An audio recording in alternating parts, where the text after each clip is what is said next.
Gulf വാർത്തകളിലേക്കാണ്. Indian വിനോദസഞ്ചാരികൾക്ക് സൗജന്യ visa offer പ്രഖ്യാപിച്ച അബുദാബി. ഇതനുസരിച്ച് നിശ്ചിത ട്രാവൽ പങ്കാളികൾ വഴി അബുദാബിയിലേക്ക് ഹോളിഡേ പാക്കേജ് ബുക്ക് ചെയ്യുന്ന യോഗ്യരായ ഇന്ത്യൻ പാസ്പോർട്ട് ഉടമകൾക്കാണ് സൗജന്യ വിസ ലഭിക്കുക. ഇതിനായി അബുദാബിയിലെ ഹോട്ടലിൽ കുറഞ്ഞത് തുടർച്ചയായി 3 രാത്രികൾ താമസം ബുക്ക് ചെയ്തിരിക്കണം. ദുബായ് ബ്യൂറോയുടെ റിപ്പോർട്ടിലേക്ക്.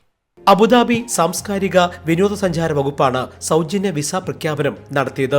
ഇതോടെ ഇന്ത്യൻ ടൂറിസ്റ്റുകൾക്ക് ചില നിബന്ധനകളോടെ അബുദാബി സൗജന്യ വിസ അനുവദിക്കും.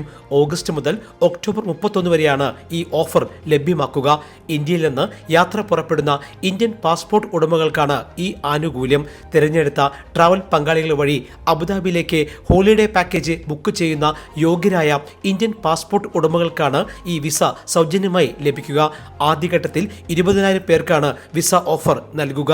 അതേസമയം സൗജന്യ വിസ ഓഫറിന് യോഗ്യത നേടുന്നതിന് ചില നിബന്ധനകൾ കൂടി പാലിക്കണം. അബുദാബിയിലെ ഹോട്ടലിൽ കുറഞ്ഞത് തുടർച്ചയായി 3 രാത്രികൾ താമസം ബുക്ക് ചെയ്തിരിക്കണം. ഇന്ത്യയിൽ നിന്നുള്ള റിട്ടേൺ വിമാന ടിക്കറ്റ് ഉണ്ടായിരിക്കണം. പദ്ധതിയിൽ പങ്കാളികളായിട്ടുള്ള അംഗീകൃത ട്രാവൽ ഏജൻസികൾ വഴിയോ ഓൺലൈൻ ട്രാവൽ ഏജൻസികളോ വഴിയോ ആയിരിക്കണം പാക്കേജ് ബുക്ക് ചെയ്യേണ്ടത്. വ്യക്തിഗതമായി അപേക്ഷിക്കുന്നവർക്ക് ഈ ഓഫർ ലഭിക്കില്ല.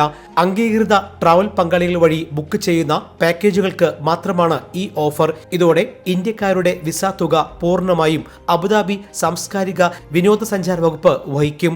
അബുദാബിക്ക് പിന്നാലെ ഇനി ദുബായ് ടൂറിസം വകുപ്പ് കൂടി ഇന്ത്യക്കാർക്ക് സൗജന്യ വിസ പ്രഖ്യാപിക്കുമോ എന്ന ആകാംക്ഷയിലാണ് ഇന്ത്യൻ സമൂഹം. UAE സന്ദർശിക്കുന്നവരുടെ എണ്ണത്തിൽ മാത്രമല്ല ഇവിടെ പണം ചെലവഴിക്കുന്നവരിലും ഇന്ത്യക്കാർ മുന്നിലാണെന്നതും ഭാവിയിൽ അനുകൂല ഘടകമാകാൻ സാധ്യതയുണ്ട്. Elvis Chumar, Jaihind news, Dubai.